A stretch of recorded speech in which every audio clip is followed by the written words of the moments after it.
warahmatullahi wabarakatuh. Perkenalkan, nama saya Galang Arif Majiran dan dengan NIM J1B0231011. Di sini saya akan menjelaskan tentang PPT saya yang berjudul pengolahan biji kopi. Nah, sebelum kita masuk pembahasan, kita harus mengetahui tentang apa latar belakang dari kopi. Nah, taman kopi merupakan genus sejumlah tumbuhan berbentuk pohon yang beberapa diantaranya menjadi bahan dasar pembuatan minuman penyegar kopi. Genus ini memiliki sekitar 100 spesies, tetapi dari 100 spesies itu hanya ada 2 yang memiliki nilai perdagangan penting, yaitu kopi Arabica dan kopi Robusta. Nah, kopi atau kahwa adalah tanaman industri pertanian yang dijadikan minuman hasil seduhan biji kopi yang telah disangrai dan dihaluskan menjadi bubuk. Kopi merupakan salah satu komoditas di dunia yang dibudidayakan lebih dari 50 negara. Nah, setelah itu kita harus mengetahui apa aja proses pengolahan kopi berbasis dengan metode basah dalam PPT ini. Nah, dari PPT ada beberapa langkah sebelum proses menjadi bubuk menjadi bubuk kopi untuk metode basah. Nah, yang pertama itu pemilihan kopi segar, yang kedua itu pencucian biji kopi, yang ketiga ada pengupasan kulit, yang keempat ada fermentasi selama 24 jam, yang kelima ada pencucian, yang keenam ada pengiringan biji kopi, yang ketujuh ada penyangrai, yang kedelapan ada penggilingan, dan yang kesembilan adalah hasil akhir. Sedangkan untuk proses sebelum menjadi bubuk kopi dengan metode kering itu ada yang pertama tetap dia dengan pemilihan kopi segar, yang kedua ada sortasi, yang ketiga ada pengeringan pertama kopi, yang keempat ada pengupasan kulit, yang kelima ada pengeringan yang kedua kalinya biji kopi, yang keenam ada penyangrai, yang ketujuh ada penggilingan, serta yang kedelapan adalah hasil akhir. Nah, apa sih pengaruh dari proses pengolahan secara kering dan basah terhadap kadar air? Nah, kadar air ini adalah salah satu penentu kualitas dari semua bahan termasuk kopi. Nah, hasil kadar air dari bubuk kopi dapat dilihat dalam PPT ini, yaitu pada tabel. Nah, untuk metode basah dia itu menghasilkan kadar air 1,7%, sedangkan metode kering 1,6%. Nah, di mana ini sudah memenuhi SNI. Menurut SNI 01-3542-2024, kadar air maksimal bubuk kopi itu adalah 7%. Nah, yang kedua, apa sih pengaruh proses pengolahan kopi secara kering dan basah terhadap neraca massa? Nah, kering dan basah terhadap neraca massa pengolahan secara kering dari biji kopi menjadi kopi beras terlihat pada gambar dalam PPT ini. Nah,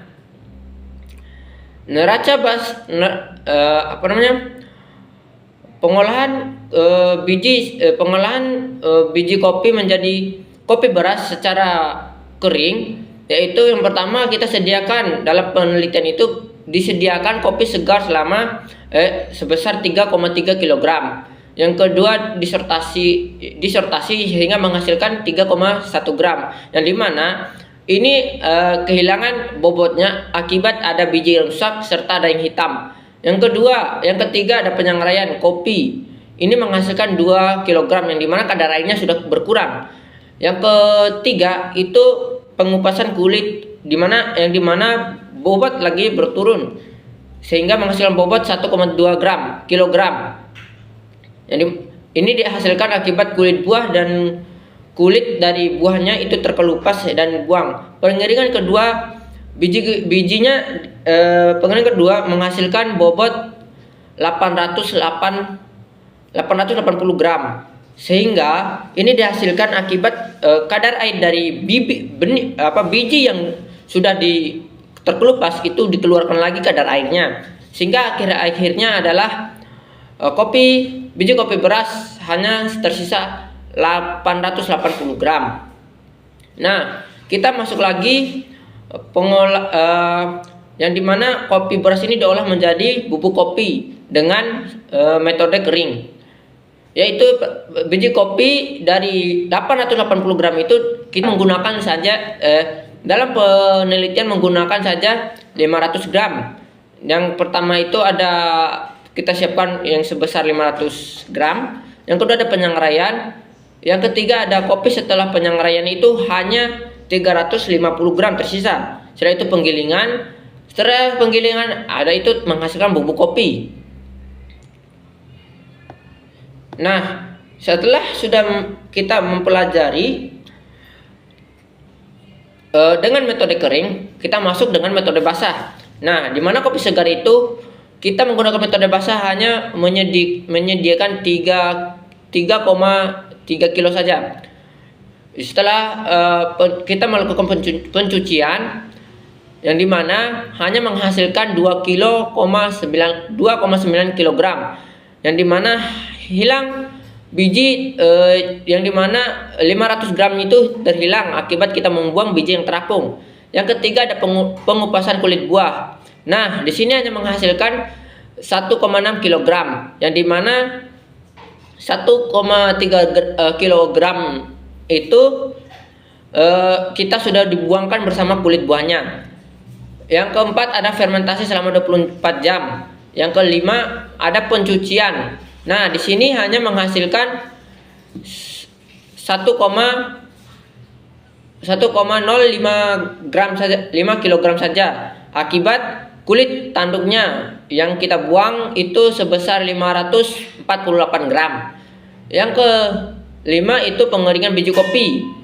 Setelah pengeringan yaitu menghasilkan setelah pengeringan menghasilkan lagi biji kopi besar, atau dengan kata lain kopi berasnya menghasilkan 757 gram. Itu menggunakan metode basah. Setelah menghasilkan kopi beras, kita akan lanjut dengan dari kopi beras dihasilkan menjadi bubuk kopi dengan metode basah. Dan dimana sama kita mengambil biji kopi berasnya hanya 500 gram. Setelah 500 gram kita melakukan penyangraian, itu tidak timbang langsung kita kopi setelah penyangraian itu sama hasilnya yaitu 350 gram.